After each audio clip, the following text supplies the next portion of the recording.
ವಿಡಿಯೋನ ಶುರು ಮಾಡೋಕ್ಕಿಂತ ಮುಂಚೆ ನಮ್ಮ ಚಾನಲ್ನ ಸಬ್ಸ್ಕ್ರೈಬ್ ಆಗದೆ 94% ಜನ ನೋಡ್ತಾ ಇದ್ದೀರಾ. ಸಬ್ಸ್ಕ್ರೈಬ್ ಆಗ್ಬಿಟ್ಟು ನೋಡಿ, ನಮಗೊಂಥರ ಮೋಟಿವೇಶನ್ ಸಿಗುತ್ತೆ ಹೊಸ ಹೊಸ ಗೌರ್ಮೆಂಟ್ ಸ್ಕೀಮ್ ಬಗ್ಗೆ ಹುಡುಕಿ ಇನ್ಫಾರ್ಮೇಷನ್ ಕೊಡೋಕ್ಕೆ. ಸಬ್ಸ್ಕ್ರೈಬ್ ಮಾಡಿಕೊಂಡು ವೀಡಿಯೋಸ್ಗಳನ್ನ ನೋಡಿ ಅಂತ ಕೇಳ್ಕೊತೀನಿ. ನಮಸ್ಕಾರ, ನಾನು ನಿಮ್ಮ BKB ಅಕಾಡೆಮಿ ಇನ್ ಕನ್ನಡ. ಇವತ್ತಿನ ವಿಡಿಯೋದಲ್ಲಿ ನಾನು ರೈತರ ಸಾಲದ ಬಗ್ಗೆ ನಿಮಗೆ ಮಾಹಿತಿನ ತಿಳಿಸ್ಕೊಡ್ತೀನಿ.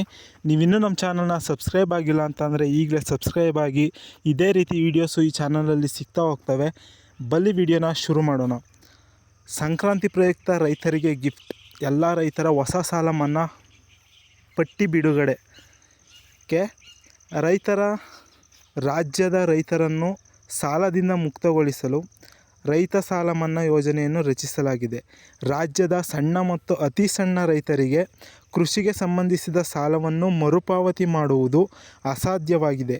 ಸರ್ಕಾರವು 1 ಲಕ್ಷದವರೆಗಿನ ರೈತರ ಸಾಲವನ್ನು ಮನ್ನಾ ಮಾಡಿದೆ. ನೀವು ಸಹ ರೈತರಾಗಿದ್ದರೆ ನೀವು UP ರೈತ ಸಾಲ ಮನ್ನಾ ಯೋಜನೆಯ ಬಗ್ಗೆಯೂ ತಿಳಿದಿರಬೇಕು. ಎಲ್ಲ ಅರ್ಹ ರೈತರ ಸಾಲ ಮನ್ನಾ ಪಟ್ಟಿಯನ್ನು ಸರ್ಕಾರ ಸಿದ್ಧಪಡಿಸುತ್ತಿದೆ. ಎಲ್ಲ ಅರ್ಹ ರೈತರು ತಮ್ಮ ಹೆಸರನ್ನು ರೈತ ಸಾಲ ಮನ್ನಾ ಪಟ್ಟಿಯಲ್ಲಿ ನೋಡಬಹುದು. ಯಾವುದನ್ನು ನೀವು ವೆಬ್ಸೈಟ್ನಲ್ಲಿ ಕಾಣಬಹುದು. ರೈತ ಸಾಲ ಮನ್ನಾ ಯೋಜನೆಯು 2017ರಿಂದ ನಿರಂತರವಾಗಿ ಚಾಲನೆಯಲ್ಲಿದೆ. ಇದರಡಿ ರಾಜ್ಯದ ಲಕ್ಷಾಂತರ ರೈತರ ಸಾಲ ಮನ್ನಾ ಮಾಡಲಾಗಿದ್ದು, ಇಂದು ಆ ರೈತರು ಸಾಲ ಮುಕ್ತರಾಗಿ ಸುಲಭವಾಗಿ ಮತ್ತು ನೆಮ್ಮದಿಯಿಂದ ಕೃಷಿ ಮಾಡುತ್ತಿದ್ದಾರೆ. ಕಿಸಾನ್ ಸಾಲ ಮನ್ನಾ ಯೋಜನೆಯು ರೈತರಿಗೆ ಉತ್ತಮವಾದ ಯೋಜನೆಗಳಲ್ಲಿ ಒಂದಾಗಿದೆ. ರಾಜ್ಯದ ಯಾವುದೇ ಅರ್ಹ ರೈತರು ಈ ಯೋಜನೆಯಿಂದ ವಂಚಿತರಾಗಬಾರದು ಎಂದು ಸರ್ಕಾರ ಹೇಳುತ್ತದೆ. ಇದಕ್ಕಾಗಿ ನೀವು ಕೆಲವು ಕಾರ್ಯವಿಧಾನಗಳನ್ನು ಮಾಡಬೇಕು ಮತ್ತು ನೀವು ಅದರ ಬಗ್ಗೆ ತಿಳಿದಿರಬೇಕು. ರೈತ ಸಾಲ ಮನ್ನಾ ಯೋಜನೆಗೆ ಸಂಬಂಧಿಸಿದ ಮಾಹಿತಿಯನ್ನು ಈ ಲೇಖನದ ಮೂಲಕ ನೀವು ತಿಳಿದುಕೊಂಡಿದ್ದೀರಾ ಅಂತ ನಾನು ಭಾವಿಸ್ತೀನಿ. ಅಂದರೆ ಇದು ರೈತ ಸಾಲ ಮನ್ನಾ ಆಗಿರೋದು UP ಸ್ಟೇಟಲ್ಲಿ ಮಾತ್ರ. ನಮ್ಮ ಕರ್ನಾಟಕ ರಾಜ್ಯದಲ್ಲಿ ಸದ್ಯಕ್ಕಾಗಲ್ಲ, ಆದರೂ ಆಗ್ಬೋದು. ಸದ್ಯಕ್ಕೆ ಯಾಕಾಗಲ್ಲ ಅಂತಂದರೆ, ಈಗ ಕೊಟ್ಟಿರೋ ಕರ್ನಾಟಕ ಗೌರ್ಮೆಂಟ್ದು 5 ಯೋಜನೆ ಏನಿದ್ದಾವೆ ಅದನ್ನು ಬರ್ಸೋ ಇದರಲ್ಲೇ ಕರ್ನಾಟಕದ ಆದಾಯ ಹೆಚ್ಚು ವ್ಯಯ ಆಗ್ತಿದೆ. ಸೊ ಹಂಗಾಗಿ ರೈತ ಸಾಲ ಮನ್ನಾ ಮಾಡೋದು ಕರ್ನಾಟಕದಲ್ಲಿ ಡೌಟು. ಇದೇನಿದ್ರು UP ಸ್ಟೇಟಲ್ಲಿ ಆಗಿರೋದು, ಕರ್ನಾಟಕದಲ್ಲಿ ಆದರೂ ಆಗ್ಬೋದು, ಹೇಳೋಕ್ಕಾಗಲ್ಲ. ಮುಂದೆ ನೋಡೋಣ ಅದ್ರ ಬಗ್ಗೆ.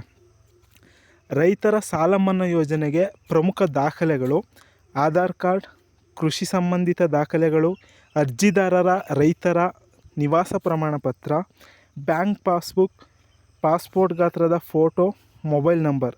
ರೈತರ ಸಾಲ ಮನ್ನಾ ಯೋಜನೆಯ ಪ್ರಯೋಜನಗಳು: ರೈತರು ರೈತ ಸಾಲ ಮನ್ನಾ ಯೋಜನೆಯ ಪ್ರಯೋಜನಗಳನ್ನು ಪಡೆಯುತ್ತಿದ್ದಾರೆ.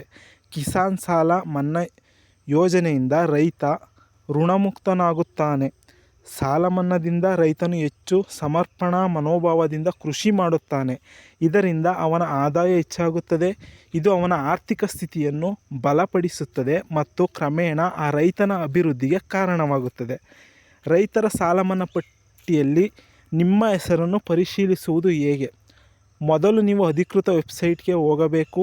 ಅದರ ನಂತರ ಮುಖಪುಟದಲ್ಲಿ ನೀವು ಸಾಲ ವಿಮೋಚನೆ ಸ್ಥಿತಿ ಆಯ್ಕೆಯನ್ನು ಕ್ಲಿಕ್ ಮಾಡಬೇಕು. ಇದರ ನಂತರ ಹೊಸ ಪುಟ ತೆರೆದುಕೊಳ್ಳುತ್ತದೆ. ಹೊಸ ಪುಟದಲ್ಲಿ ನೀವು ಬ್ಯಾಂಕ್ ಖಾತೆ, ಜಿಲ್ಲೆ, ಶಾಖೆ ಇತ್ಯಾದಿಗಳ ಮಾಹಿತಿಯನ್ನು ನಮೂದಿಸಬೇಕು. ಇದರ ನಂತರ ನೀವು ಸಲ್ಲಿಸುವ ಬಟನ್ ಮೇಲೆ ಕ್ಲಿಕ್ ಮಾಡಬೇಕು. ಇದರ ನಂತರ ಹೊಸ ವಿಂಡೋ ತೆರೆಯುತ್ತದೆ. ಇದರಲ್ಲಿ ನೀವು ಸಾಲದ ವಿಮೋಚನಾ ಸ್ಥಿತಿಯನ್ನು ನೋಡಲು ಸಾಧ್ಯವಾಗುತ್ತದೆ. ಇದು UP ರೈತರ ಸಾಲ ಮನ್ನಾ ಪಟ್ಟಿಗೆ ಸಂಬಂಧಿಸಿದ ಮಾಹಿತಿಯು ನಿಮಗೆ ಲಭ್ಯವಾಗಿರಬಹುದೆಂದು ಭಾವಿಸುತ್ತೇನೆ. ಇದರಿಂದ ನೀವು ತೃಪ್ತರಾಗುತ್ತೀರಿ ಎಂದು ಕೂಡ ನಾನು ಭಾವಿಸುತ್ತೇನೆ. ಇದ್ರ ಬಗ್ಗೆ ಇದು ಜಾಸ್ತಿ UP ರೈತರು ತಲೆ ಕೆಡಿಸ್ಕೋಬೇಕು. ಕರ್ನಾಟಕದ ರೈತರು ಸದ್ಯದ ಪರಿಸ್ಥಿತಿಗೆ ಇದ್ರ ಮೇಲೆ ಗಮನ ಅಷ್ಟು ಏನು ಗಮನ ಕೊಡಿದ್ರೆ ನಡೆಯುತ್ತೆ. ಏಕೆಂದರೆ ಇದು ಕರ್ನಾಟಕದಲ್ಲಿ ಆಗಿರೋದಲ್ಲ, UPಲಾಗಿರೋದು. ಕರ್ನಾಟಕದಲ್ಲಾದಾಗ ಅದ್ರ ಬಗ್ಗೆನೂ ವೀಡಿಯೋ ಮಾಡ್ತೀನಿ. ನೀವು ಇನ್ನೂ ನಮ್ಮ ಚಾನಲ್ನ ಸಬ್ಸ್ಕ್ರೈಬ್ ಆಗಿಲ್ಲ ಅಂತಂದರೆ ಈಗಲೇ ಸಬ್ಸ್ಕ್ರೈಬ್ ಮಾಡ್ಕೊಂಡು ಇಟ್ಕೊಂಡಿರಿ, ಮುಂದೆ ಬೇಕಾಗುತ್ತೆ. ಇಲ್ಲಿವರೆಗೂ ಈ ವಿಡಿಯೋನ ನೋಡಿದ್ದಕ್ಕೆ ಧನ್ಯವಾದಗಳು.